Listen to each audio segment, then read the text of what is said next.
La clase de hoy versa sobre otro de los elementos que había comentado yo sobre la cuarta generación de los derechos humanos y los derechos del niño y adolescente. En esta cuarta generación que se está pensando, se está diagramando, que todavía no está constituida, uno de esos elementos, como les había anticipado, tiene que ver con los derechos relacionados con el ambiente. ¿Qué? ¿Quieres apagar el ventilador? Como quieran. ¿Quieren que apague el ventilador? Bueno, nadie dice nada. ¿Cómo es su apellido? Sí. Uy.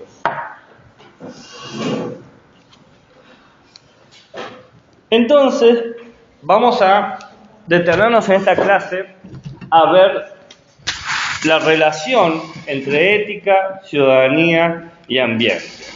Esta clase está dividida como en tres aspectos.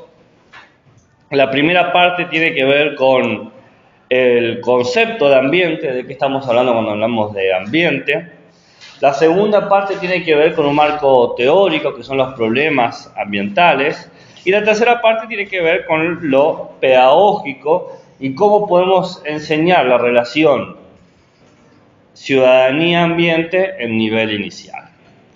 Así que ese va a ser el esquema de la clase, ¿no? ¿Por qué estamos hablando en la materia ética y ciudadanía de ambiente? Bueno, porque en el 2021 salió una nueva ley, la ley 27.661, es una ley nuevita, 27.621, que es la ley de educación ambiental integral. 2021. Educación ambiental integral, que establece la necesidad de incorporar la educación sobre el ambiente de manera integral, es decir, con múltiples áreas de conocimiento en todos los niveles educativos, públicos y privados, desde el nivel inicial hasta el secundario. La meta de esta ley dice que es formar ciudadanos. Ya tenemos una pata en ciudadanía. Formar ciudadanos que puedan respetar y que puedan valorar a toda la biodiversidad en general a nivel global, ¿no? Pero también a nivel local, ¿no? La biodiversidad. Entendiendo a esta biodiversidad como un patrimonio natural y cultural, es parte de todos. Y que para poder ejercer nuestros derechos humanos requerimos de un ambiente que sea sano. Si un ambiente nos enferma o es agresivo, no podemos ejercer todos nuestros derechos. Entonces, la base de la educación ambiental ciudadana es el concepto ético de la responsabilidad. Formar ciudadanos humanos responsables que sean conscientes de sus impactos en el ambiente. Entonces acá tenemos una cuestión ética y una cuestión cívica. La educación ambiental busca formar ciudadanos que puedan respetar y reconocer a la biodiversidad global, es decir, de todo el mundo, y local, que puede ser Argentina, de Cuyo, de San Juan. Cada uno elige el nivel de localidad que se puede interpretar. Y para poder hacer eso hay que promover un valor ético en particular, el de la responsabilidad. Entonces, el ambiente, la ley de educación ambiental integral, nos aparece aquí a nosotros como una problemática de entrada ética cívica. No lo digo yo, lo dice la ley. Desde que existe la ley aparece. Entonces, lo primero que tenemos que hacernos nosotros es problematizar qué se entiende por ambiente. ¿Es un departamento de 3 ambientes, de 4 ambientes? Bueno, la noción ambiente, el término ambiente, la idea, el concepto, aparece en el siglo XX con el nacimiento de una nueva ciencia, que es la ecología, ¿no? La ecología aparece en el siglo XX como una ciencia que estaba estudiando las relaciones entre los seres vivos y su entorno. Cómo viven las cebras en la sabana, cómo viven los monos en la selva, cómo viven las abejas en el bosque, ¿no? Los seres vivos y su entorno. A esta relación que da la ecología entre seres vivos y entorno, a esta relación se le llamó ambiente, ¿no? ¿La relación entre qué? Entre estos seres vivos y el entorno. Cómo la abeja vive en el bosque. Bueno, entonces se habla del ambiente de la abeja. ¿Cómo es su apellido?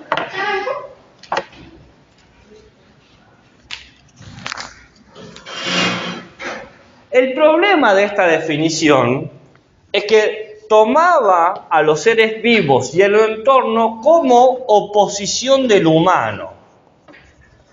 El humano vive en la ciudad y no entra en esta categoría de ambiente. El ambiente es como para los animales salvajes o la vegetación que está fuera de la ciudad. Hacía como una división que lo humano no es ambiental, las ciudades no son el entorno humano, etc.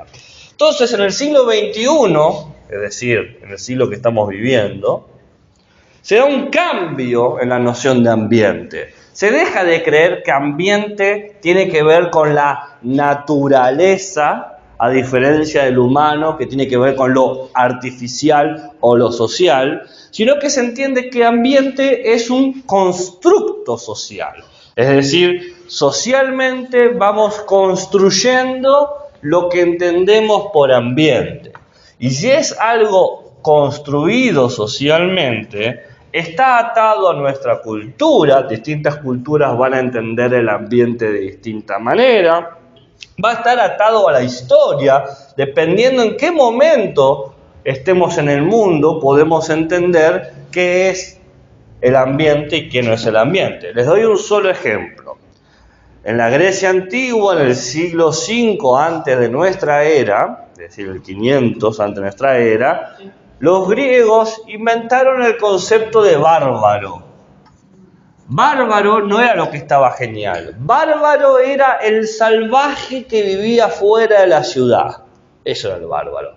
Era aquel que no era parte de mi ciudad. El que no vivía en Mileto, el que no vivía en Atenas, ¿no? O el que no vivía en Rodas. Aquel que no vive acá, en mi ciudad, es un bárbaro, un salvaje. Y esa era la idea de ambiente que tenían. Todo lo que está fuera de la ciudad es natural y peligroso. Ahora, estar fuera de la ciudad no lo relacionamos con necesariamente lo peligroso o con lo natural.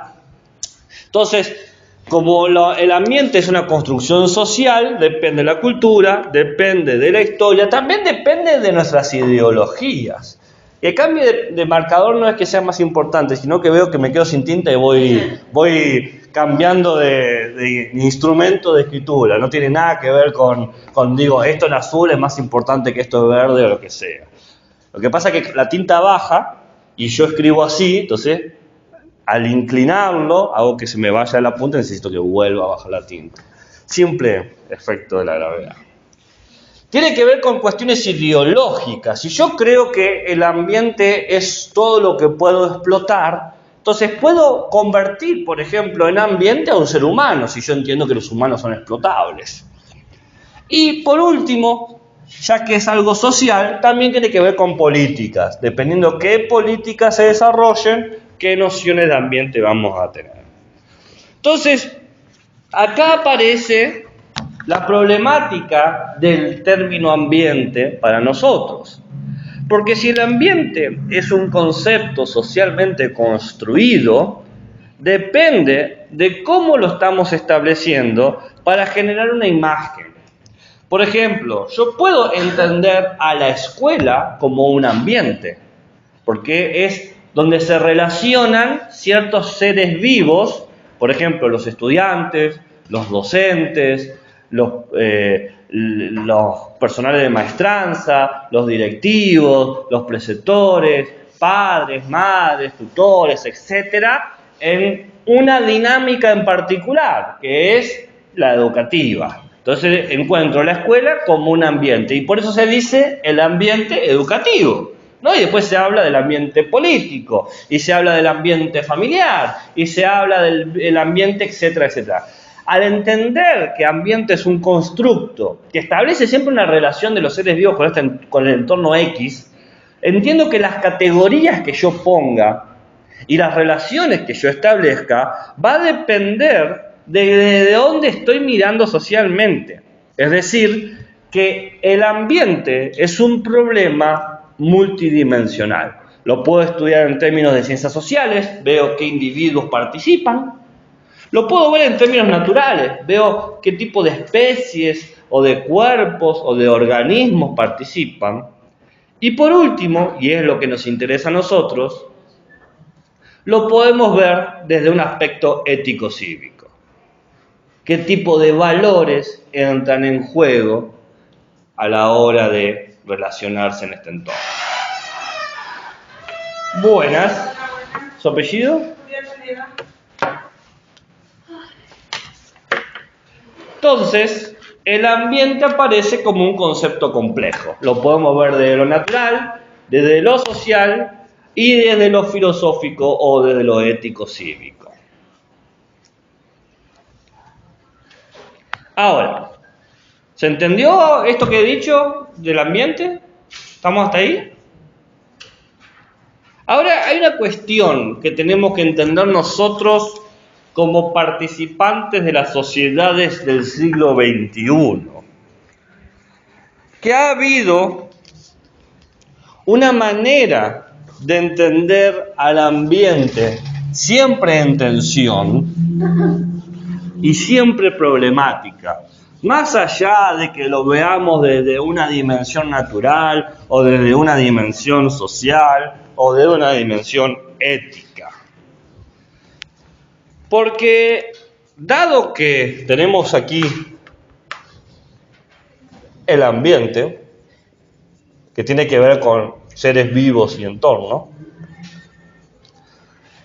y dado que depende de cómo la sociedad lo define, ¿no? La sociedad define el ambiente, se ha tenido una actitud hacia el ambiente muy particular en los últimos 500 años. Esa particularidad tiene que ver con que el ambiente es un bien de consumo. Es un recurso. Es algo que puede ser aprovechable. Es algo que puede ser utilizable, ¿no? Hay una lógica productiva. El ambiente es una serie de recursos de los cuales yo puedo obtener materia prima para producir objetos o servicios. Puedo producir un marcador, puedo producir una mesa, puedo producir electricidad. Dado que el ambiente puede ser un recurso producido y depende de cómo la sociedad se conecta, la sociedad genera una tensión de poder o de fuerza. ¿Cuál es esa? Y el primero que llega al recurso se lo queda y lo aprovecha y lo explota y lo utiliza a su favor, ¿no? Si yo llego a una montaña que tiene oro y digo, de ahora en más, exploto, destruyo la montaña para sacar el oro, nadie puede decirme nada, porque yo como sociedad entiendo que eso es importante. Y cuando se entiende estas cuestiones en términos de lo aprovechable, lo utilizable para producir objetos y servicios, no pienso en las consecuencias.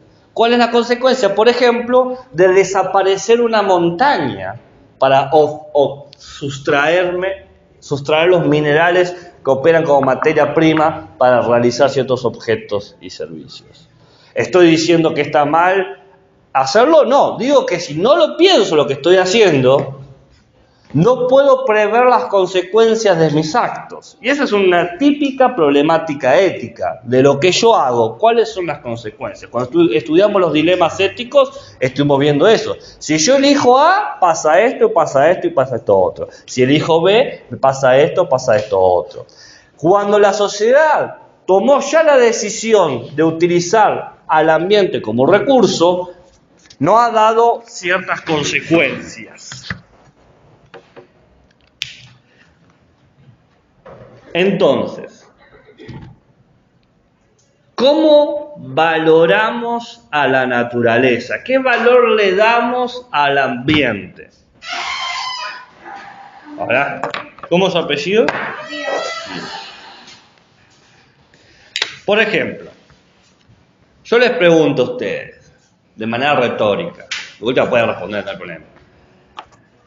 ¿Es la naturaleza algo objetivo, independiente a nosotros?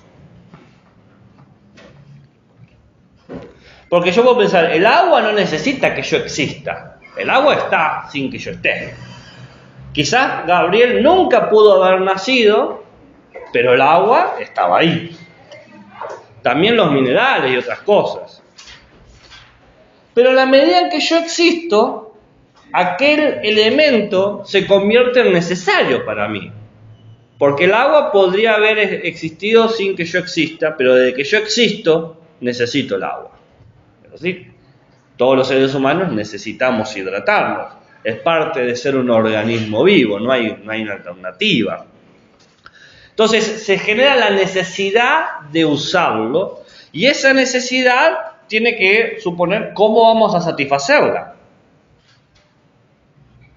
¿Cómo vamos a satisfacer esta necesidad? ¿Vamos a satisfacerla cada vez que la tenemos?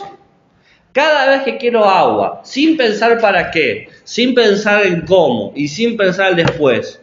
¿Ese es el término de lógica que voy a utilizar?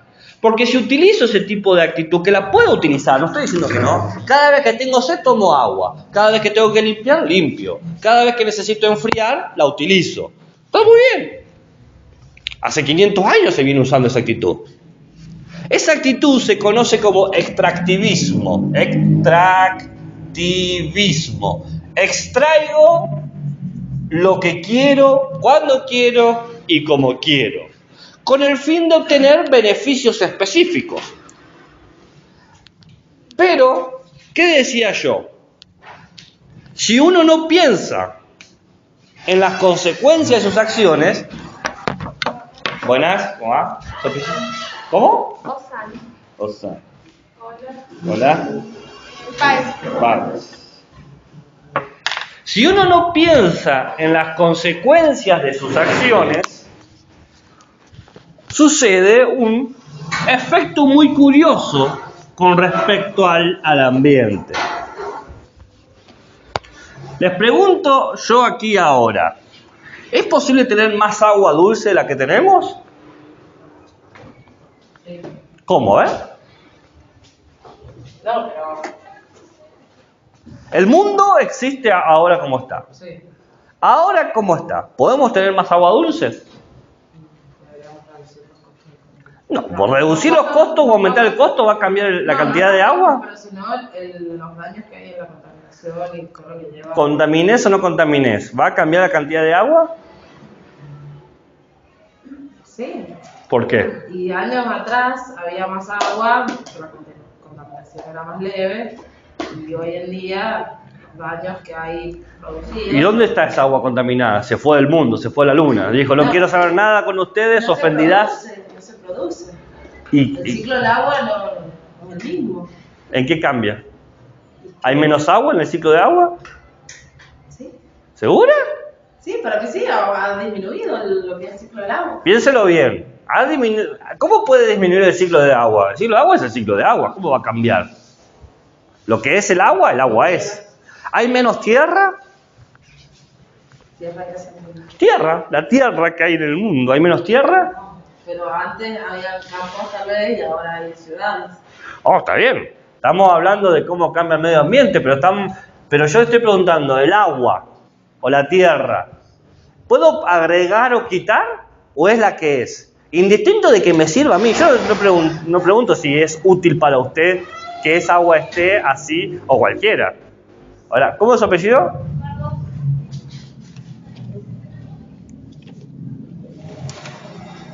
El ciclo de agua no ha cambiado. La cantidad de agua que hay en el mundo es la misma.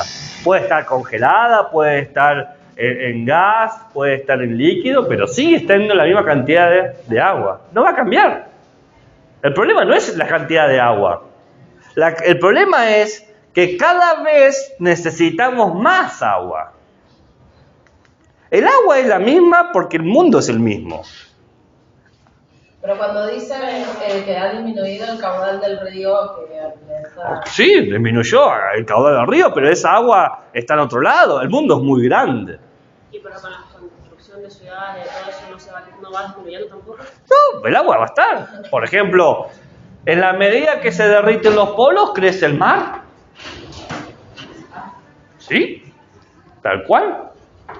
Quizás hay menos agua que podamos utilizar nosotros por las especificaciones que requerimos para el agua de consumo. Pero el agua sigue siendo agua. Con ácido, con microplástico, con petróleo. Es agua. Entonces, si yo sigo extrayendo sin pensar cómo lo estoy haciendo, la manera en que lo pienso hacer y las consecuencias de eso va a suceder con lo que sucede cuando reparto mal la torta. Tarde o temprano alguien se va a quedar sin pastel. Si yo empiezo a cortar. Buenas. Ahora, ¿cómo es su apellido? Ontivero. ¿Y el suyo? ¿Sí? Vega Cel. Que aquí no haya agua no quiere decir que en otras partes del mundo. ¿Por qué en otras partes hay inundaciones y en otras sequía? El agua está donde está. ¿Cuál es su duda? Dígala. No. O sea, llevándolo a nuestra provincia, si crece la cantidad de población, la cantidad de agua que se necesita es mayor, usted dice que está la misma cantidad de agua. Hace millones de años. Acá no. En el mundo. En el mundo está la misma cantidad de agua. Pero no la tenemos acá. Y no, un bajón. Se fue. Y se fue a inundar costas en el Pacífico. O sea, no hay nada que intervenga para que haya menos agua. O sea, que el No. agua nunca se va a acabar. Puede haber menos agua en términos locales, pero yo estoy hablando en términos globales. Bueno, pero si me dice que también va y cada sociedad construye concentrado bien. Ah, bien. Yo construyo concepto de ambiente. El agua dice, vos llamame agua, llamame H2O, vos ponerme el nombre que vos quieras, pero yo sigo siendo agua. Yo sigo siendo lo que soy. Y existo en esta cantidad. X, no sé cuál es. Pero no va a ser más ni menos. Queda claro que va a ser ni más ni menos. Y claro, piense, ¿a dónde puede ir esa agua? Si usted dice desaparece, ¿a dónde va? Pero y el agua que se utiliza en la minera, por ejemplo, que queda con recados en desechos de... Está contaminada. Pero no quiere estar obeso. Sí, ¿Cómo? ¿Qué pasa con eso? Y está contaminada. El agua que no está procesada, no está pasada por un proceso de salubridad, está contaminada. ¿Qué va a hacer? Pero a ver, yo le pregunto, ¿a dónde va a ir esa agua? No, la materia no se crea ni se destruye. Entonces no puede desaparecerse. Y tampoco puede crearse. Lo único que puede hacer es transformarse. Bueno, pero usted recién dice esto de la torta que pasa cuando está mal distribuida. Bueno, ¿qué pasa con el agua? Y hay gente que está sin agua. Pero no está sin agua porque no haya agua. Está sin agua por la mala gestión del agua. Mucha agua. Bueno, que no haya agua acá en la provincia no es problema del agua. Por supuesto, es problema de quienes han gestionado ese recurso. Si yo tengo, vamos a poner una idea, yo tengo 100 litros de agua para toda mi población, digamos que es suficiente. Una población de 100 personas. Hago 1 litro de agua por persona, digamos, ¿no? pero 10 personas utilizan el 80%, 80 litros, me voy a encontrar con 80 personas que tienen escasez de agua. El agua va a ser siempre 100, pero hay gente que tiene más agua. ¿Se entiende? Si yo voy moviendo una represa cada vez más arriba de la montaña, para poder aprovechar cada vez más la fuerza del río, para poder purificar ciertos elementos, en vez de, por ejemplo, regar hectáreas de siembra, sí, bien, perfecto. La gente que necesita purificar elementos va a tener el agua que necesita. La gente que necesita regar los pastos no va a tenerlo. Pero el agua está en la misma cantidad de agua. ¿Se entiende? No puede estar en contra de la ciencia, ¿eh? No, pero es una evidencia empírica. siempre la provincia está con los problemas hídricos que siempre están teniendo en cuenta cuántos fueron los metros cúbicos de nevada. No es por mala gestión, como dice, no es porque no hay agua. Claro. Agua hay. Que no nieve es una mala gestión. Por supuesto. ¿Ejemplo? ¿Cómo? Y por ejemplo, si yo genero un cambio climático que hace que en esta zona haya mayor desertificación y por lo tanto se genere mayor calor, voy a generar menos nieve. Bueno. Desde que está en la mano del hombre operando, del humano operando sobre el mundo, ha transformado los ciclos de las cuestiones, pero las cantidades son las mismas. Lugares más fríos ahora son mucho más fríos, lugares más calientes son mucho más calientes. El ambiente está siempre en equilibrio. Que nos convenga ese equilibrio es otra cosa. ¿Se entiende? No es un acto de Dios que haya una sequía. No es un milagro cósmico que no nieve. Es un efecto de los ciclos, de los recursos y cómo nosotros hemos interferido sistemáticamente en ellos.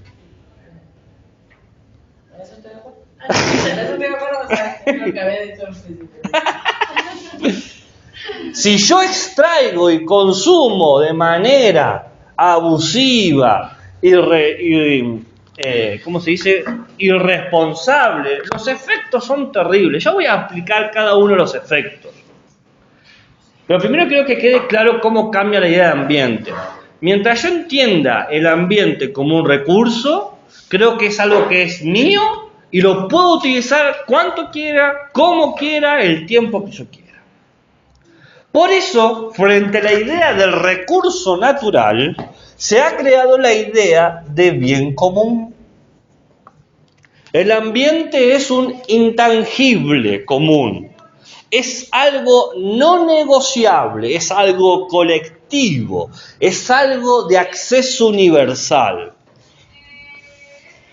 Para que sea universal, en sentido de derechos universales, tenemos que pensar que no puede ser gestionado en términos de la racionalidad individual. El primero que llegó se lo quedó, o el que dio más plata se lo queda. No podemos seguir pensando el ambiente como el que paga más, el que tiene más agua, el que paga más tiene más aire, el que paga más tiene más tierra, sino que hay que pensarlo en términos de la colectividad, lo colectivo. El ambiente es algo que tiene que ver con el humano, que tiene que ver con todos los humanos que existen, que han existido y que existirán. Piensa en lo siguiente: si yo tengo 100 litros de agua y tengo 100 personas, sería una irresponsabilidad gestionar esa agua uno a uno. Porque uno dice, ok, le doy a cada uno de los humanos presentes agua. ¿Y los humanos futuros? Los que vendrán, que se queden sin agua. Si yo pienso que es un bien común, es común no solamente a estos 100 que han existido, sino a todos los que existirán en el futuro. ¿Se entiende cómo cambia el concepto? El ambiente, como se lo está entendiendo como recurso, es y el que lo tiene lo usa. Nosotros lo tenemos ahora, aquí los humanos, ahora lo usamos. Pero el tema no es ahora lo usamos, es ¿quiénes lo usarán? Nosotros y los que vienen. Entonces, la ética aparece dentro del problema ambiental. Por ejemplo, ¿qué derechos tenemos que pensar para garantizar la preservación del ambiente?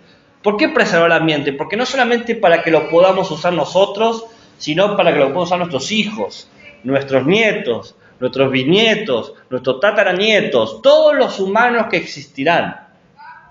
Porque no es universal si no se aplica a todos. Un derecho universal es a lo que existieron, lo que existen y lo que existirán. La gente que redactó la Declaración Universal de los Derechos Humanos está toda muerta, pero aún así esos derechos se nos aplican a nosotros, porque escribieron para los que vendrán. La idea del ambiente como un bien común, como derecho universal, opera con la misma lógica. No solamente para los que están, sino para los que vendrán. Es la responsabilidad para nuestras generaciones futuras. ¿Se entiende lo que estoy diciendo? Ahí está el problema del ambiente. Es un problema claramente ético. Y es un problema que todos van a estar de acuerdo. Inclusive la gente que destruye el medio ambiente. Va a decir, claro, por supuesto, yo quiero que todos tengan agua, o todos tengan aire respirable, o tierra cultivable. Por supuesto. ¿Quién negaría eso? Como deseo es un deseo hermoso, ¿no? Yo puedo desear que no haya hambre ni injusticias en el mundo. Total. Todos desean eso, inclusive los genocidas. Dicen, yo busco la justicia, busco la libertad. Pero ¿cómo lograrlo? Bueno, acá aparece la diferencia entre sostenible y sustentable.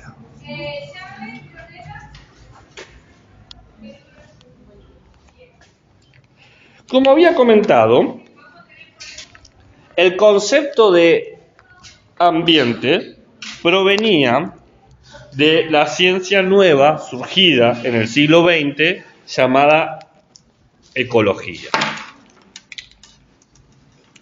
Y cuando surge esta ciencia, desarrolla un concepto en relación al ambiente que es lo sostenible. O sea, lo sostenible viene de la ecología. Lo sostenible refiere a cómo logramos mantener en el tiempo el ambiente. ¿Cómo logramos que el ambiente se mantenga en equilibrio a lo largo del tiempo? ¿Bien? Es decir, ¿cómo garantizar el equilibrio interno a través del impacto externo? Volvamos al ciclo del agua. El agua tiene su ciclo. El ciclo del agua es algo interno. Esto es su orden. Bueno, ¿cómo logramos mantener este orden? Mientras yo voy cada tanto sacando agua. Saco agua para limpiar, para tomar, lo que sea. ¿Se entiende? ¿Cómo? ¿Qué hizo en el segundo? Equilibrio interno, impacto externo. Es decir, ¿cómo garantizo una relación entre lo natural y lo social? Porque la sociedad necesita el recurso, no podemos vivir sin agua. Así que el agua la vamos a consumir. No existe la opción de no consumo agua. El que diga no consumamos los recursos no está entendiendo el problema. Porque los seres vivos necesitan agua, o necesitan tierra, o necesitan aire. Entonces, la idea de lo sostenible, de la ecología es, ok, hay un ciclo de los elementos, de los recursos. ¿Cómo logro yo utilizarlos sin romper ese ciclo? Es la pregunta, es la búsqueda de mantener el equilibrio natural durante el crecimiento social. La sociedad va aumentando en cantidad de personas y de necesidades y va aumentando su consumo.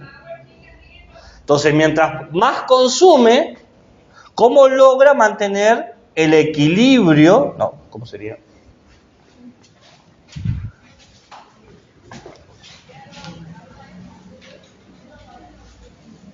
El equilibrio de lo natural.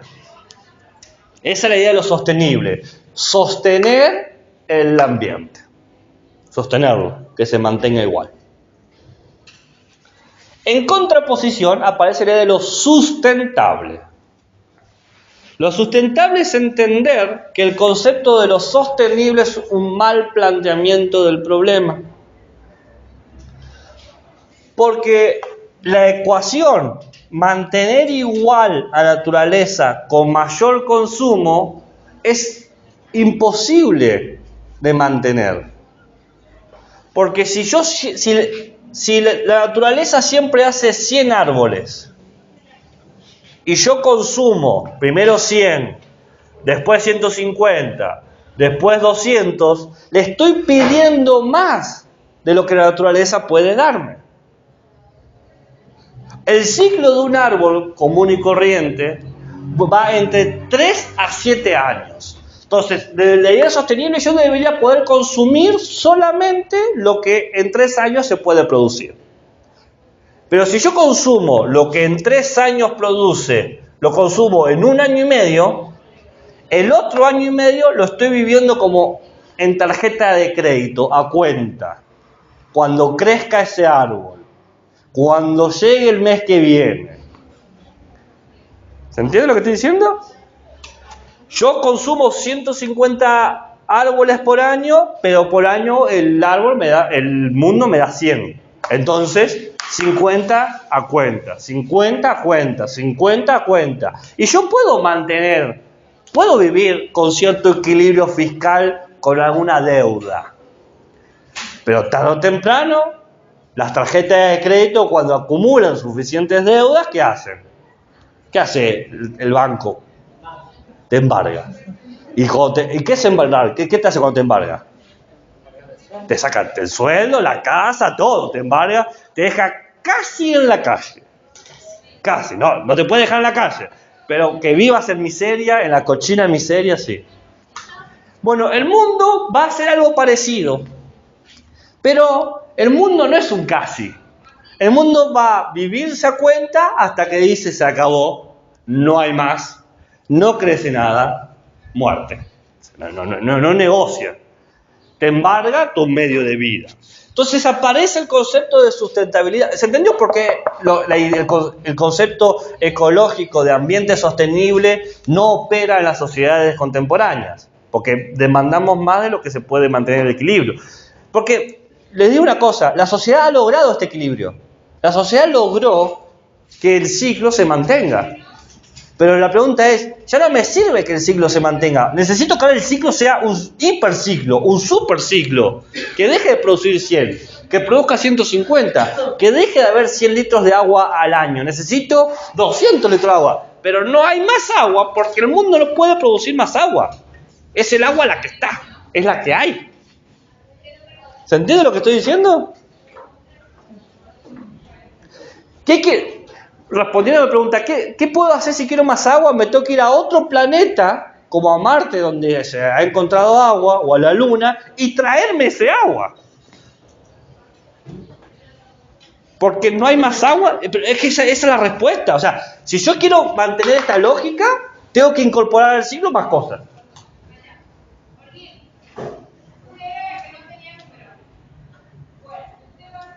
Yo quiero no sé si se está entendiendo lo que estoy diciendo, ¿no? Que quiero hacer mucha fuerza en eso. ¿Cómo es su apellido? ¿Ana? Entonces, lo sustentable es entender el índice de regeneración, este equilibrio que yo les comentaba, pero medirlo dentro de un índice de desgaste y pérdida. lo que yo estoy consumiendo. Entonces, en esta ecuación de qué tanto la naturaleza puede regenerar y cuánto yo la desgasto o cuánto yo pierdo de ella, medir mi comportamiento. Si la naturaleza me da 100 árboles, medir mi comportamiento a no consumir 150, a consumir 100. Eso es lo sustentable. Supone la palabra sustentable viene de sustancia. Sustancia. La sustancia es lo que es la base de algo. Entonces, yo necesito que esta base se mantenga. Necesito mantener la relación entre la regeneración y lo que consumo. No consumir más de lo que me puedo dar. No consumir más que mi sueldo. ¿Vieron el concepto de mi sueldo no alcanza? Bueno, la naturaleza no alcanza para lo que exige comprar la humanidad. No está alcanzando. ¿No me creen? Son gente escéptica. Está muy bien. Son naturalmente escépticos. ¿Pero se entendió la diferencia entre estos dos conceptos? ¿Se entendió la diferencia entre estos dos conceptos? No, sustentable a mí no me... Porque lo veo muy parecido. Son parecidos, sí. Claro. Pero cambian en lo siguiente.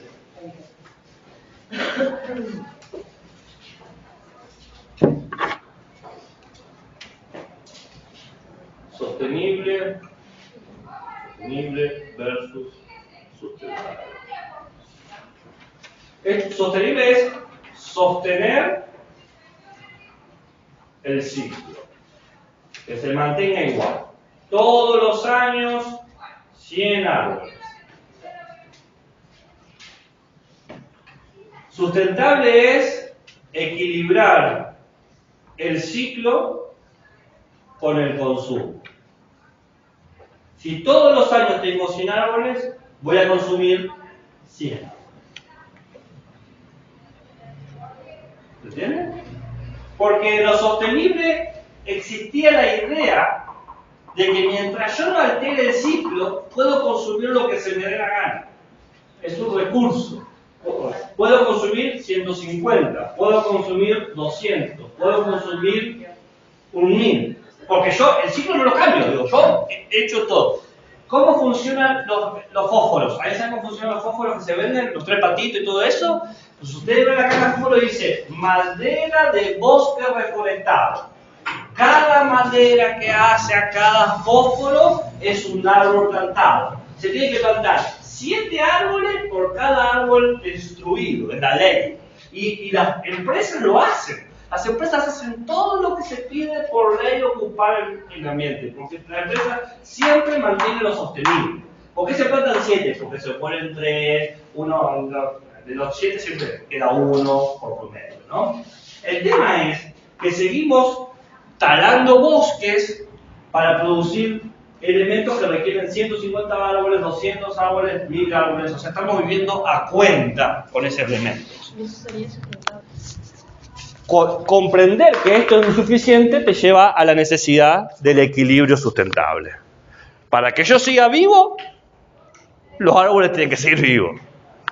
Acá hay una idea de, yo no afecto el ciclo, que es como funcionan las empresas. A mí me dicen que tengo que plantar 7 árboles por cada árbol que yo saco. Y lo hago, está todo bien, te planto los 7 árboles. Pero yo sigo consumiendo 200 árboles más de la capacidad de regeneración que tiene el ambiente. ¿Se entiende mejor ahí? Las dos ideas se parecen ¿por qué? Porque las dos ideas son ecológicas. Las dos ideas tratan de conservar el ambiente. Pero esta falla en algo. No se da cuenta la velocidad en que crece la población, que crece muy rápido, y la cantidad de cosas que consumimos, la cantidad de basura que producimos. No es consciente esto. Lo sustentable incorpora esa conciencia. Y como la incorpora, dice, hay que hacer un cálculo. Si el mundo me da 100 litros de agua, 100 árboles, 100 hectáreas, no puedo producir y consumir más que 100, 100 y 100. Porque si no, vivo a cuenta, vivo a crédito. Y un mes de crédito está todo bien. Pero 500 años a crédito genera los problemas que tenemos. Julio es el 7º mes, agosto es el 8º mes. En agosto de este año, de 2023, consumimos todos los recursos que el mundo podía dar en este año. Los últimos 4 meses la humanidad está viviendo a cuenta. O sea, el mundo podía producir una cantidad de agua dulce, una cantidad de oxígeno puro, una cantidad de tierras cultivables que las desgastamos en agosto. Estos últimos 4 meses se lo estamos sacando al 2024. Y hace 20 años estamos haciendo esto. Y esto hoy en parte, o sea, ¿en qué idea estaríamos sostenibles? Ahora, ¿y la culpa de quién es? ¿De ustedes? No, ustedes son buenas personas. De todos nosotros. El individuo siempre es bueno, el colectivo es idiota. Y por eso necesito hablar ahora del cambio climático. ¿Qué es el cambio climático? Y lo que dice el cambio del clima no es otra cosa más que el cambio del clima. ¿El cambio climático es algo natural o es algo artificial? ¿Usted es artificial? De los dos. ¿De los dos? ¿50 y 50? El cambio climático es la modificación de un patrón meteorológico a lo largo del tiempo. Es decir, hace 50 años llovía, qué sé yo, en julio y ahora llueve en agosto. Eso es un cambio climático. A lo largo de la historia del mundo, la Tierra tiene más o menos unos 4.800 millones de años. No. Para lo que es la época de la galaxia, no es mucho. El primer cambio climático que tiene la Tierra fuerte es en el 3.800 millones de años antes de nuestra era, cuando el Sol empezó a tener tormentas solares y emitía grandes radiaciones a la Tierra. Había explosiones en la corteza del Sol y llegaban unas radiaciones enormes. Tal era que cambió la temperatura de toda la Tierra a 41 grados centígrados. Todos los tiempos, todo el día, 41 grados centígrados. ¡Uf! ¡Qué calor! El segundo cambio climático se dio hace 2.700 millones de años antes de nuestra era, cuando aparecen las cianobacterias. Cianobacterias. Estas son mis bacterias favoritas. ¿Por qué hacen las cianobacterias? Inventaron algo maravilloso que es la fotosíntesis. Entonces, del dióxido de carbono y de los minerales producían oxígeno. Y de ese oxígeno poco a poco fue acumulándose y generó algo que a nosotros nos sirve enormemente, que es la atmósfera terrestre. Hace 2.700 millones de años se crea nuestra atmósfera, porque las cianobacterias se tiraban pedos y los pedos eran oxígeno, básicamente. O sea, si quieren que lo haga bien sencillo, son millones y millones de pedos de bacterias, ¿no? Pero es así, es lo que es. Nuestros pedos son metano, los pedos de las bacterias estas son oxígeno. ¿Nunca lo habían pensado así? Cada vez que tiene un pedo contamina. A 65 millones de años, la Tierra sufre otro cambio climático enorme y la Tierra se vuelve tropical, como Centroamérica. Todo tropical. Y aparece la megaflora, árboles gigantes, plantas gigantes. Y con los árboles gigantes y las plantas gigantes, ¿qué aparecen? Los animales gigantes, como los dinosaurios, los insectos. ¿Cómo es su apellido? Hace 55 millones de años, o sea, ya le estoy diciendo el cuarto cambio climático, que es todo natural porque el humano no existía ahí. Hace 55 millones de años, la Tierra aumentó 6 grados de temperatura. Era tropical, unos 24 grados y convirtió en una de 30. Esos 6 grados llevó a la extinción masiva de todos los sauros. Besito, te veo en Disney. Y hace 100.000 años, la Tierra hizo esto, cambió un poquito su eje y generó la edad de hielo, la edad glacial, que hay unas películas sobre eso, ¿no? La edad de hielo. ¿Qué es lo que tienen en común todos estos cambios climáticos que le he dicho? Todos son productos de causas naturales. La radiación del Sol, el cambio de la órbita terrestre, impacto de meteoritos, actividad de las placas tectónicas que se van moviendo, el cambio de los océanos y las corrientes, la inversión de los polos magnéticos, porque saben que la Tierra es un imán gigante. La Tierra tiene un núcleo de magma que genera un imán positivo y negativo, pero como este magma se va moviendo, a veces lo negativo se pone hacia arriba y lo positivo se pone hacia abajo. ¿Cuál es el efecto? Lo que es imantado es electrónico, por eso se llama electromagnetismo. Entonces, la electricidad va cambiando en sus polos y por lo tanto cambia, por ejemplo, cómo se mueven las agujas de una brújula, o, por ejemplo, si hoy sufriéramos un cambio magnético en la Tierra, nuestras hermosas aves no podrían viajar al norte porque el norte magnéticamente ha cambiado. Y sus migraciones llevarían a ningún lugar. ¿Entienden lo que estoy diciendo? Que se mueren. Y las aves que viajan son muy importantes porque comen y cagan semillas. Entonces, sus miles de kilómetros que hacen van fertilizando y plantando hectáreas y hectáreas de bosques y de árboles, que cambiando el sistema puede pasar. Puede generar una extinción. Pero no podríamos hacer nada nosotros si cambia eso, porque nosotros no controlamos el núcleo de la Tierra, no controlamos las corrientes de los océanos, no controlamos el movimiento de los continentes, no controlamos las explosiones solares. Son todas cosas que están más allá de nuestro control. Pero el cambio climático que estamos experimentando hoy no es efecto de ninguna de estas causas que yo les he dicho.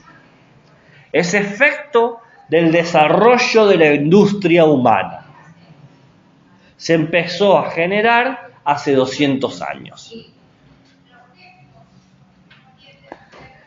En la medida en que vamos creando este tipo de industria, de producción de elementos como esta botella que ven aquí, como este marcador, como esta ropa, como este celular, como esta luz, como esta mesa, todo esto que nos está alrededor nuestro es producto de la industria.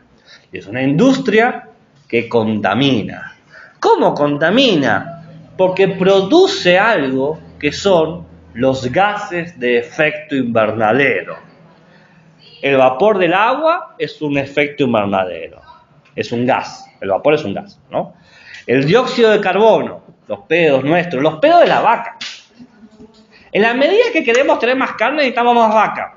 En la medida que necesitamos más vaca, hay más miles y miles de animales bovinos que se tiran gases, como cualquier ser mamífero, y representan el 5% de la contaminación. O sea, la vaca nomás.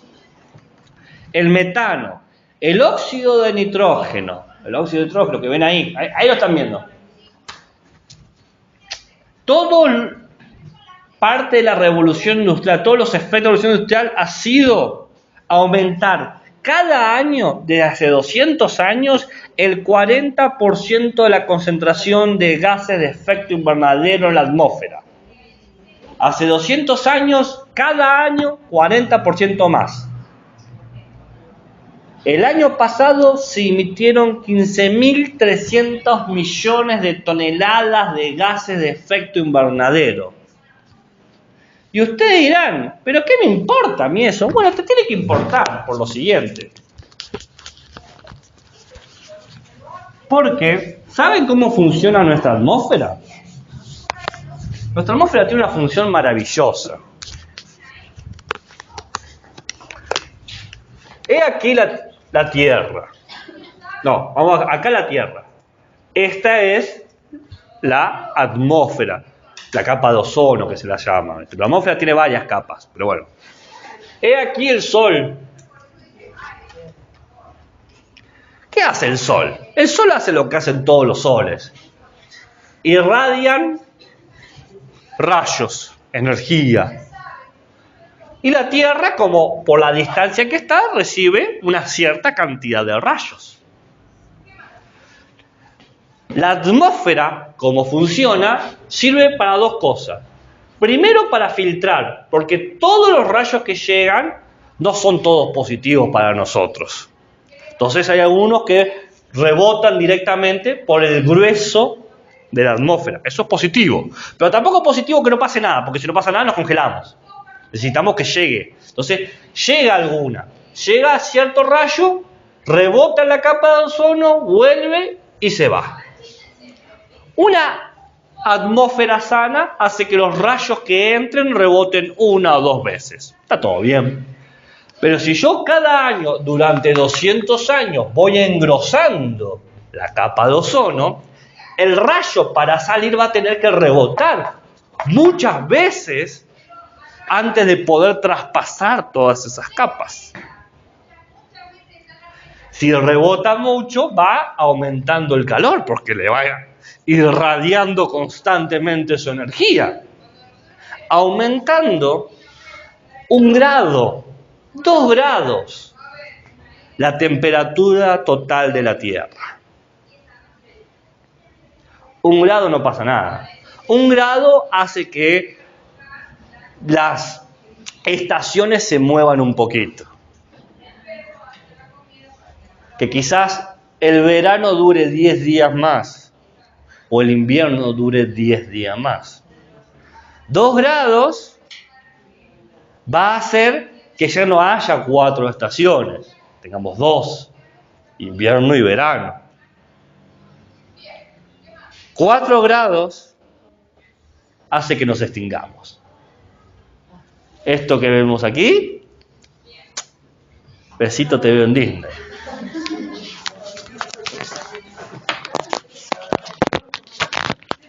Cada año que pasa es el año más caluroso de la Tierra. El 2022 fue el año más caluroso de todo el mundo, de toda la historia del mundo. ¿Cuánto tiene el mundo? 4.800 millones de años. Y justo los años en que estamos los humanos son los más calurosos. Eso no se puede revertir, ¿no? Ahí vamos. Profe, Sí. pero se supone, usted dice acá que la capa de ozono se va engrosando. La atmósfera. La atmósfera, por eso. Lo mismo que la capa de ozono. No, la capa de ozono es una de las 7 u 8 capas que tiene la atmósfera. Bueno, la atmósfera se va engrosando, ¿verdad? Y para entrar el rayo le cuesta más, ¿o no? No. Para salir le cuesta, pero para entrar no. Y porque vos pensás que el rayo no viene solo, es una caterva de rayos de los cuales pasa 1 o 2. Bien. Entonces la fuerza de entrada es mucho mayor que la fuerza de salida. Bien. Entonces para salir tiene que hacer más fuerza, tiene que rebotar. No va a desaparecer, la luz no desaparece, va a rebotar hasta que salga. Por eso eso ilumina tanto. Porque no es que la luz se fue para estar rebotando constantemente, no se puede ir. ¿No? Yo apago, corto el circuito. Pero hasta ahí está la luz tratando de salir.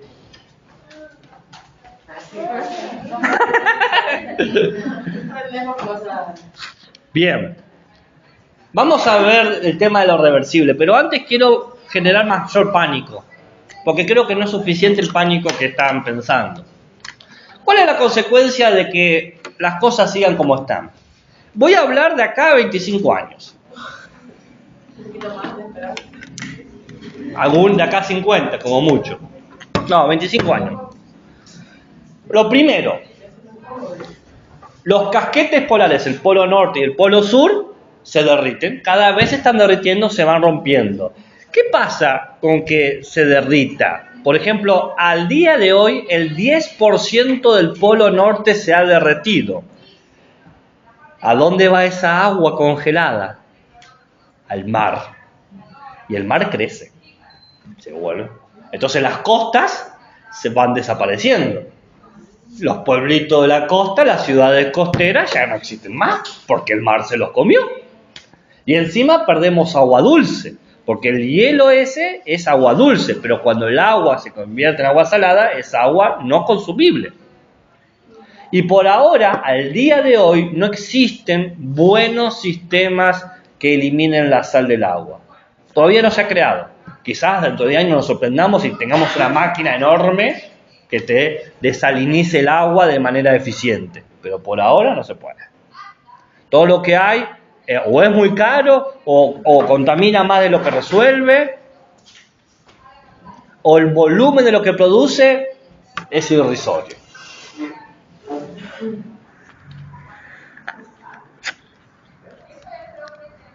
Pero no solamente hay hielo en el polo norte y en el polo sur, también están los glaciares, por ejemplo, en los cordones montañosos.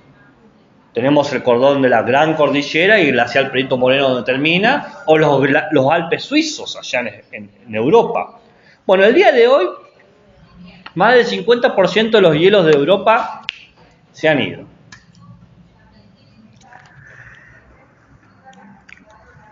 Con la subida del nivel del mar y las inundaciones, que es el agua esa de deshielo de los Alpes, se ha perdido al 2023 70 millones de hogares. Han desaparecido.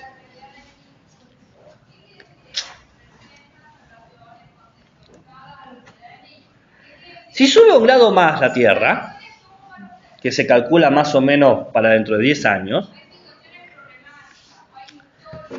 es probable que más de 3.100 millones de personas se queden sin agua. Porque esa agua se va a evaporar, va a irse a otro lado. Si no hay agua, no podemos alimentar las cosechas. Se calcula que 800 millones de personas se van a quedar sin comida. Y si aumenta la temperatura, va a pasar lo que siempre pasa cuando hace calor. Aumentan las enfermedades tropicales, por ejemplo la malaria o el dengue. El mosquito va a estar a hacerse su salsa porque dice, yo vivo en estos climas. Infectando a más de 210 millones de personas. Encima, las olas de calor van a aumentar cada vez más, produciendo el fallecimiento prematuro. ¿No? El sonda sabemos que mata a gente. Yo sé que voy a morir de un sonda. ¿Qué sacar? Y sí, porque cada vez que hay un sonda yo lo sufro enormemente. Ahora que soy más o menos joven, imagínense con 30 años más. No voy a tener la resistencia, voy a morir. Por lo bueno es que uno ya sabe que va a morir y puede vivir la vida con mayor libertad. Olvídense del sonda. ¿Qué efecto traen los vientos, las olas de calor? Incendios espontáneos. 10.000 millones de pérdidas agrícolas se calculan. A su vez, los animales la fauna y la flora que necesita el frío va a desaparecer. Focas, morsas, pingüinos, osos polares.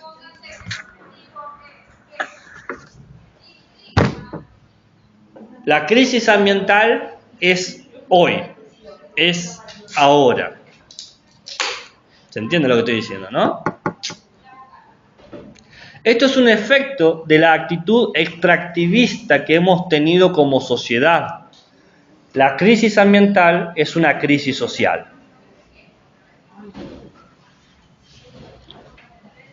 ¿Qué podemos hacer?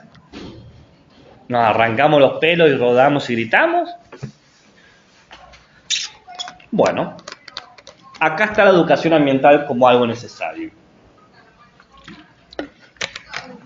La educación ambiental, desde una lógica de los derechos, desde la ética, busca enseñarnos que la desigualdad ambiental es un acto de injusticia. Si yo uso el agua de manera responsable, estoy siendo injusto para mis contemporáneos y para los que vienen después. ¿Quién me da a mí derecho de decir cuánta agua se puede consumir y hasta cuándo? Por eso es urgente la educación ambiental. La educación ambiental centrada en los derechos humanos. Para poder transformar esto. Para poder saldar nuestra deuda con el ambiente. Para pasar de la lógica de lo sostenible y de la extracción a la sustentable. Consumir solo lo que se produce.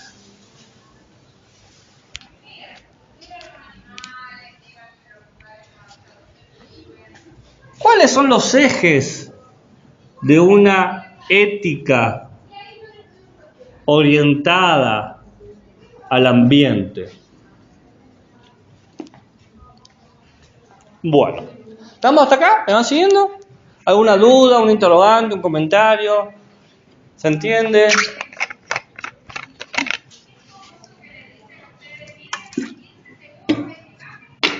Lo primero es entender por qué la crisis es una crisis, que creo que más o menos se ha discutido ahora. Lo segundo es entender que no podemos preservar el ambiente si no lo conectamos con una idea de justicia. Justicia. Lo tercero, no podemos conectar una idea de ambiente y justicia si no educamos, si no hay una pedagogía conectada a ello. Y no podemos generar estas tres cosas si no entendemos que esto fomenta la igualdad en todos nosotros. Todos tenemos derecho al agua, todos tenemos derecho al aire, todos tenemos derecho a la tierra. ¿Todos quiénes son? ¿Los que están en este curso? ¿Los que están en San Juan? ¿O todos los humanos posibles? Esos son todos. Los que existieron, los que existen y los que existirán. Por eso se enseña el concepto de justicia ambiental. Tenemos que enseñar formas de diseñar prácticas de vida, prácticas sociales con este tipo de lógica, con este tipo de futuro, con un futuro que tiene como propósito mantener el ambiente.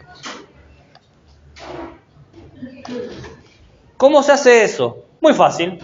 Dejar de entender a la naturaleza como un objeto y entenderla como un sujeto de derechos. La naturaleza tiene derechos. Y preservar esos derechos nos permite preservarnos a nosotros.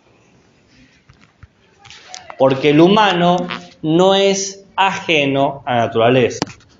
No hay humano que no sea natural. No hay humano que viva fuera del ambiente. Y acá aparece una de las categorías que trabajamos a principios del año, el buen vivir. El buen vivir depende de una justicia ambiental, de un ambiente saludable.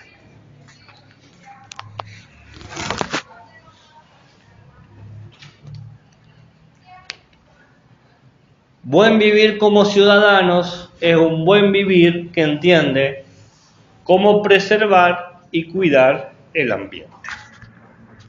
Es aprender a compartir lo que es de todos. Bien.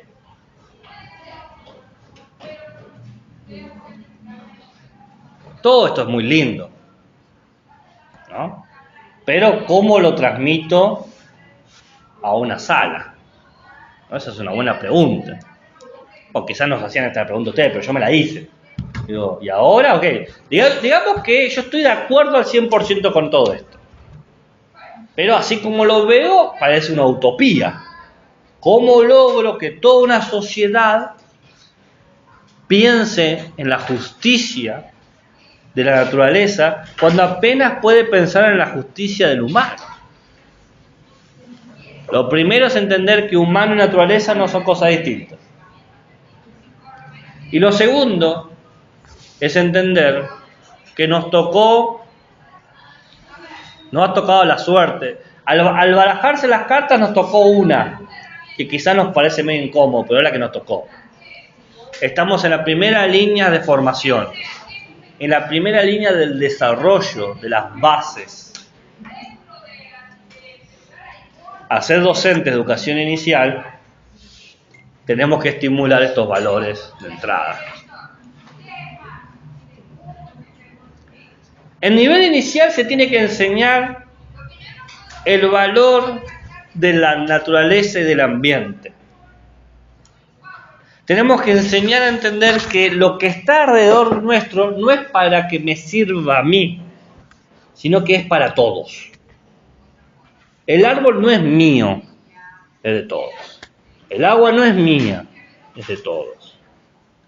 El aula no es mía, es de todos. Los valores que hay que enseñar en nivel inicial son la solidaridad, la cooperación y el respeto.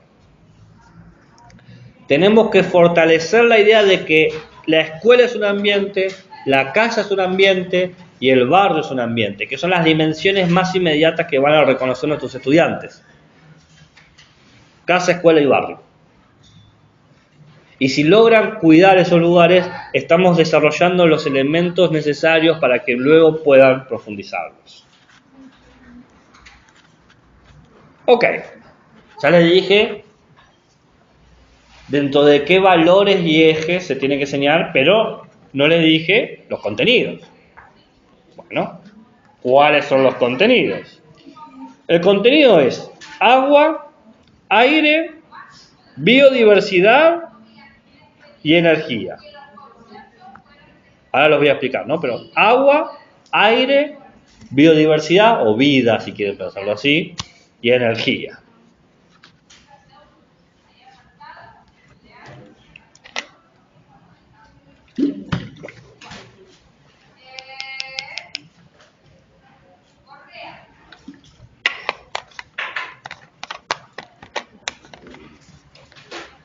Del agua hay que enseñar a cuidarla. Entender que todas las acciones que damos o hacemos relacionadas con el agua repercuten a nivel local, nacional e internacional. El problema de la escasez hídrica, que era una cosa que estábamos hablando hace un rato, no es simplemente un problema de otros, es un problema mío. Entonces, tenemos que enseñar cómo nuestras acciones repercuten a los demás. Si yo contamino el agua, ¿qué efecto tiene sobre los demás? Por ejemplo, si yo tiro Coca-Cola a un tanque de agua. Y para eso tengo que promover prácticas colectivas, cómo entre todos podemos usar el agua de manera más productiva. Ya voy a dar un ejemplo de qué hacer en maternal e infantil de cada uno, pero ese es el contenido, ¿ok? El segundo, el aire, es sobre la calidad del aire. El aire tiene cierta calidad de lo respirable, el aire puro o el aire contaminado. Entonces, el chiste acá es poder identificar qué prácticas y qué fuentes o qué objetos producen contaminación en el aire. Es decir, si yo hago tal cosa, ¿esto contamina o no contamina el aire? Por ejemplo, yo les voy a decir 3 cosas y ustedes me dicen cuál de ellas contamina el aire. Prender un aire acondicionado, prender una heladera, prender una computadora. ¿Cuál de esas 3 contamina el aire? ¿Prender un aire acondicionado, prender una heladera o prender una computadora de escritorio? El aire. ¿Ok? ¿Todos están de acuerdo? ¿Alguien quiere...?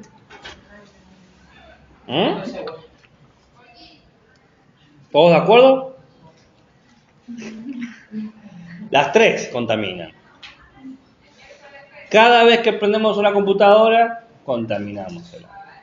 Cada vez, porque los materiales de la computadora, como el celular y de la heladera, se mantienen refrigerados con gases específicos.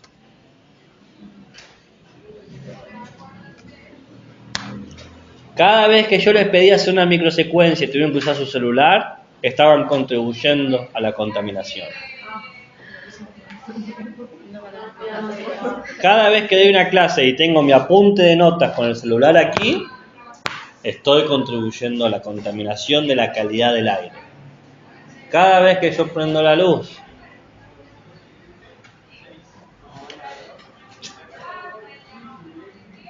se genera un problema ahí, porque ¿cómo regulo ahora mis actividades? La pregunta es, ¿qué tipo de actividades pueden contribuir a mejorar la calidad del aire y cuáles no? Entonces tenemos que promover aquí el valor de la responsabilidad. ¿De qué manera es mejor proteger nuestro aire? El tercero, la biodiversidad. Esto tiene que ver con cómo conservamos la biodiversidad.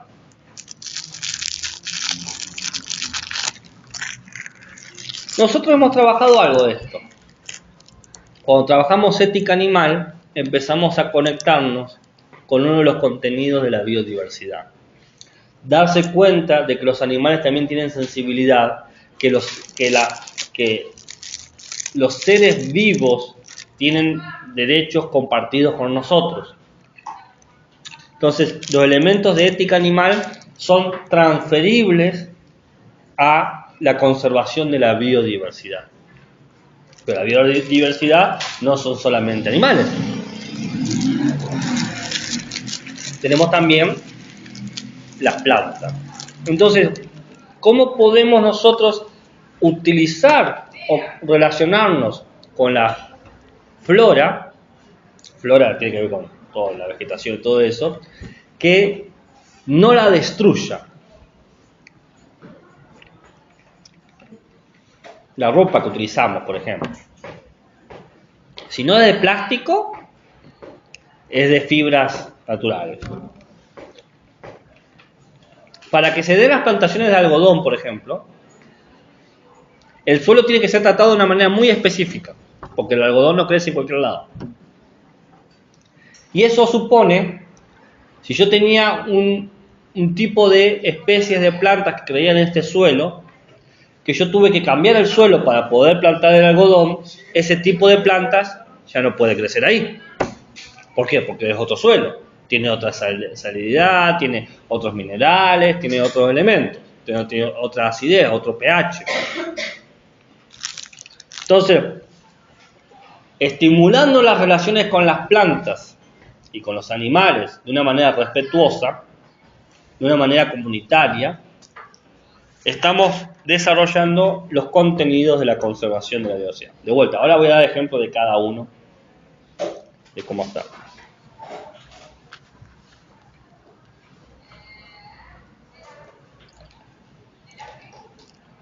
La energía. El contenido de la energía se trabaja con la idea de cómo cuidar la energía. Porque la energía, ¿vieron el concepto de energía renovable? ¿A qué fuente se aplica la energía renovable? Claro. ¿Qué elementos aplica la energía renovable? ¿El petróleo es energía renovable? No, agua, aire. ¿Agua es renovable? Energía eólica, sí. ¿El agua en qué sentido es renovable?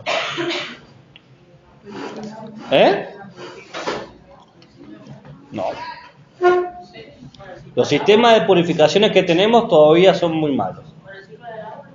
El ciclo del agua está, pero si yo seco un río, no lo puedo volver a generar el río. El solar. Las principales energías renovables son eólica, solares y mareomotriz, que son las olas del mar que van generando. Pero todavía esa es todavía media mala, no es muy buena. ¿Y dónde más conseguimos energía si no son energías renovables? ¿En qué más? ¿Cuáles son los otros medios de energía? O sea, ya hablamos del sol y del aire y del agua. ¿Qué otras más hay? ¿Y cuáles son? El petróleo. ¿Qué más? ¿Nada más que petróleo?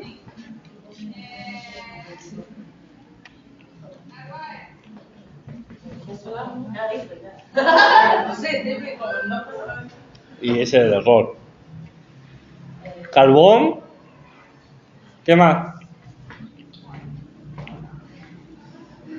La energía nuclear.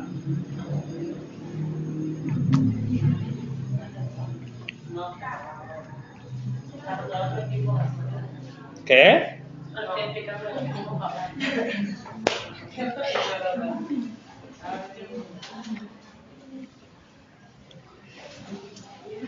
La mayoría de energía que utilizamos es no renovable. Es un pastel que tiene una cantidad limitada de porciones.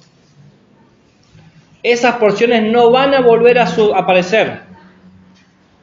Quiero dejar claro esto. No va a haber más petróleo dentro de 20 años. Hay siempre menos, no más. ¿Se entiende lo que estoy diciendo? No va a haber más carbón, va a haber menos. Entonces, si nosotros seguimos utilizando como mecanismo, por ejemplo, el combustible, nafta, el resultado va a ser solamente uno. Un día alguien va a llenar el último tanque. El agua también es no renovable. Un día alguien va a llenar la última botella. Y esa botella va a valer. ¿Por qué no es renovable si usted dice que nunca se acaba? No es renovable el agua potable.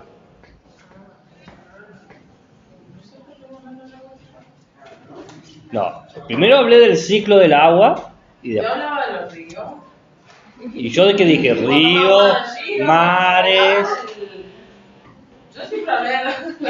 Pero usted nos dijo, profe, dése cuenta que en este momento estoy especificando el agua potable de consumo humano, porque encima está el agua potable que no es de consumo humano. Por ejemplo, el agua potable que es para regadíos, para pastizales. Y después está el agua potable que no es para plantas, sino para animales, por ejemplo, las vacas. Entonces son 3 tipos de agua potable distintas.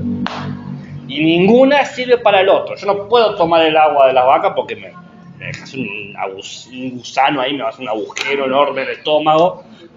Por ejemplo, el agua para los pastizales tiene caca. No tiene ningún problema de tener caca. Hasta es mejor, al tanto lo agradece. Pero si vos tomás agua con caca, les recomiendo tomar agua con caca y vean cómo se sienten. Pero esa es agua potable porque es para consumo de seres vivos. ¿Vieron? No es lo mismo. Entonces, un río, como usted decía, como tal, un río como tal no es necesariamente potable. Entonces, el consumo de energía tiene que pensar cómo puedo yo aprovecharla. Por ejemplo, con la ropa que utilizo, con las luces que utilizo, los alimentos que utilizo. Esos son los contenidos. Yo podría hacerme el gaucho y decir, bueno, yo ya le di los contenidos, le dije de qué nivel enseñarlo y me puedo ir.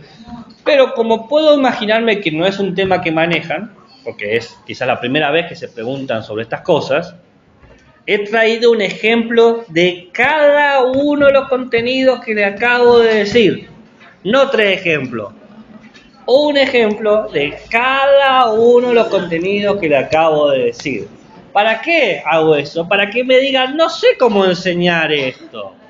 Pero yo te acabo de decir desde qué valor, desde qué contenido y ahora cómo. Desde ética y ciudadanía. Ahora sí toman nota, son unos carrotos. Ahora sí tomo nota.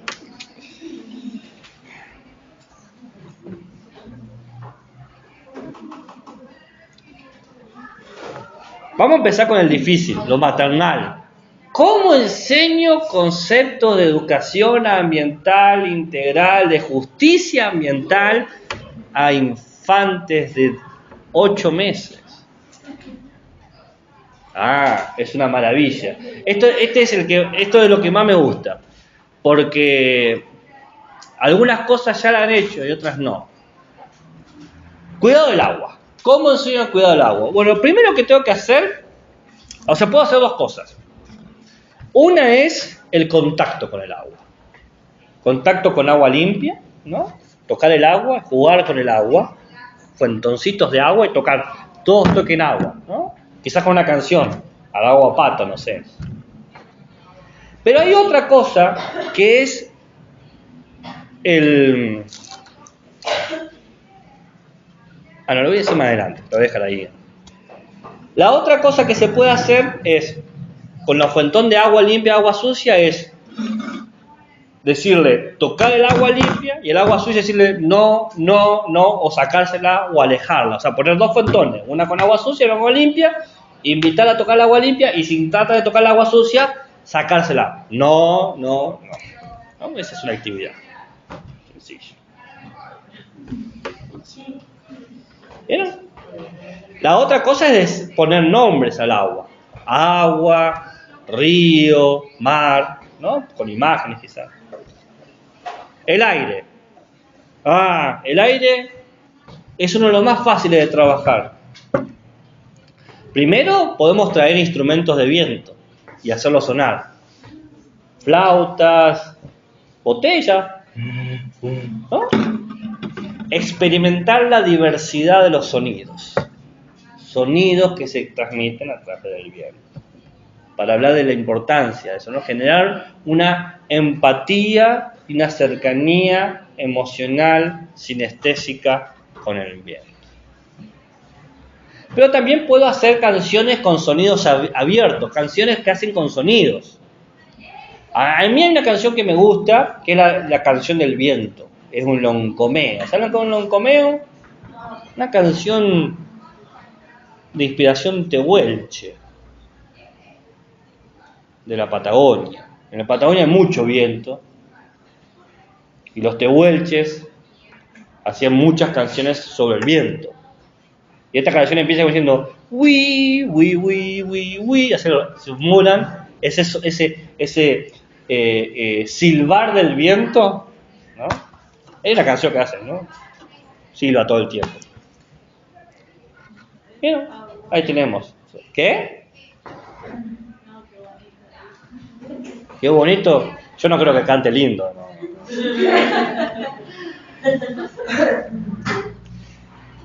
La biodiversidad en maternal. Acá está, esta es la que más me gusta. El barro. Jugar con barro. Está demostrado médicamente que es sano que los infantes entren en contacto con el barro. Les refuerza su sistema inmunológico, les desarrolla sus capacidades sensitivas. El barro, agua y tierra. Se puede poner una lona y generar un poco de barro y ensuciarse. Esa experiencia de barro es sumamente positiva. También podemos poner plantas en la sala, ¿no? Y que se vean las plantas, que sean parte de lo cotidiano, que no sean algo raro, algo de fuera de nuestra zona, nuestro ambiente. Que el infante reconozca el verde de la planta como algo que es parte de su cotidianidad. ¿Se entiende lo que estoy diciendo? Porque después se extraña. Y uno quiere conservar las plantas. Y el cuidado de la energía, el juego de las luces y las sombras, ¿no? Qué sé yo, con oscuridad, con luces, distintos colores, generar otra relación con las luces, apagar y prender las luces. Si se prestan atención, en maternal, la idea de ambiente se desarrolla de una manera intuitiva, práctica. No hay conceptos, no vas a dar conceptos. Canciones quizás, o palabras, pero no vas a desarrollar un término. Es inadecuado y es innecesario. Los términos se desarrollan una vez que tenemos las experiencias para poder categorizarlos. Entonces, si nos ocupamos de construir las experiencias ahora, después se pueden categorizar. ¿Se entiende lo que estoy diciendo? Infantil. Le di 5 o 7 actividades, le di una cantidad absurda de actividades. Cuidado del agua. Bueno, en infantil lo que podemos hacer ya, por ejemplo, en quinto o en cuarto, sala de cuarto, mostrar imágenes de diferencia de escasez o de abundancia de agua, ¿no? Poder identificar qué es que haya agua y qué es que no hay agua, ¿no? En el aire hay un juego que a mí me gusta, que es una dramatización, que es el juego del poco aire, ¿no? Que es un juego donde en esta zona no se puede respirar. O sea, no pueden estar acá en esta zona porque no hay aire. Es como el juego de la lava, pero en vez de la lava, ¿conocen el juego del piso es lava? El aire. Entonces empiezo diciendo, esta esquina, nadie puede estar en esta esquina porque no hay aire. Entonces lo podemos ver acá. Y después lo voy expandiendo. En esta esquina no se puede porque no hay aire. Hasta que llega un punto donde estoy aprisionada. Solamente hay aire en este lugar. ¿Se entiende? Esa dramatización nos da, fíjense cómo nos va generando conciencia y dificultades de decir, necesitamos grandes espacios con aire puro. ¿Cómo sería vivir en una casa donde solamente hay aire en esa baldosa? ¿Podríamos entrar todos? Y no. ¿Y quién se va? ¿Entienden? Conservación de la biodiversidad. Acá pueden conectar, por ejemplo, con ciencias naturales, con la clasificación de plantas y animales, qué es una flor, qué es un árbol, qué es un mamífero, qué es un reptil. O podemos caracterizar los fenómenos naturales, qué es la lluvia, qué es el viento. ¿Bien? Y todo eso en la cuestión de la ética animal que habíamos señalado. Si el pez necesita agua, ¿Juan la necesita limpia o sucia? ¿Me dijo algo? Pensé que me había hablado, pero... ¿No? Y así con todo. Si el mono necesita muchos árboles, o el mono tiene que vivir en un árbol, ¿es más cómodo vivir en un árbol o en 50 árboles? ¿No? Y así. Y por último, la energía. Hay dos cuestiones muy interesantes que se pueden trabajar sobre la energía. Una, conectándolo con educación vial, que tiene que ver con poder identificar qué medio de transporte existe, colectivo, auto, bicicleta, y cuál contamina y cuál no.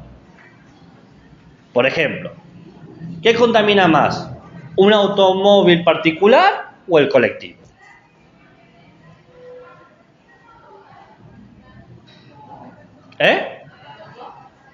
No, ¿cuál más? Uno va a contaminar, los dos contaminan, pero ¿cuál más dije? ¿Por qué?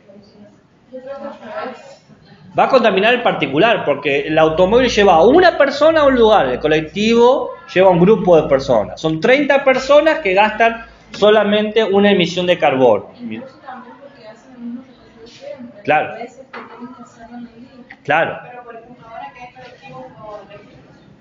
Bien, contaminan menos que el colectivo, pero acá no hay colectivo eléctrico. ¿Cuál es el eléctrico? Ah, No, qué bueno. los eléctricos son los que están en la Plaza del Bardón y el 2 o el 2D. Pero eléctrico, ¿a qué llaman eléctrico? El concepto de batería eléctrica. Se cargan. Ah, bueno, buenísimo. Bueno, entonces podemos diferenciar entre colectivo, o sea, el colectivo gasta menos que el automóvil particular, el colectivo que tiene combustible, y el colectivo eléctrico consume menos energía que el colectivo con combustible.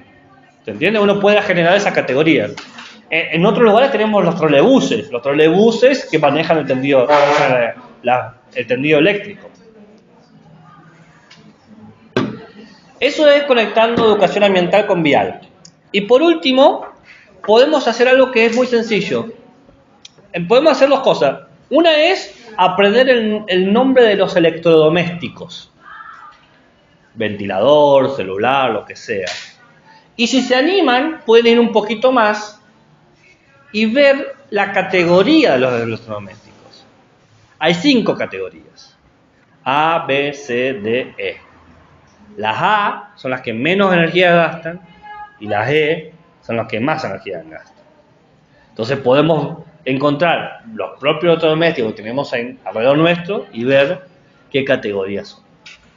Por ejemplo, los nuevos celulares de carga rápida son más de categoría B, porque consumen menos energía para tener la totalidad de carga, mientras que otros tienen como más horas. ¿Se entiende? Entonces, uno puede ir con eso. Ese sería como un poquito más avanzado. ¿Vieron? Cada contenido es transferible a un valor y una práctica ética, cívica en la sala maternal o infantil. El que me diga no se puede o no sé, no le puso onda. Dudas, preguntas, interrogantes, comentarios, insultos, nota al pie, crítica constructiva, crítica destructiva, color.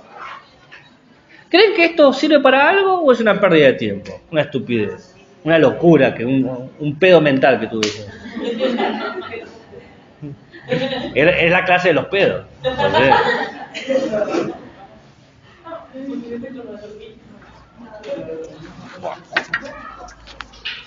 Nos vemos el jueves.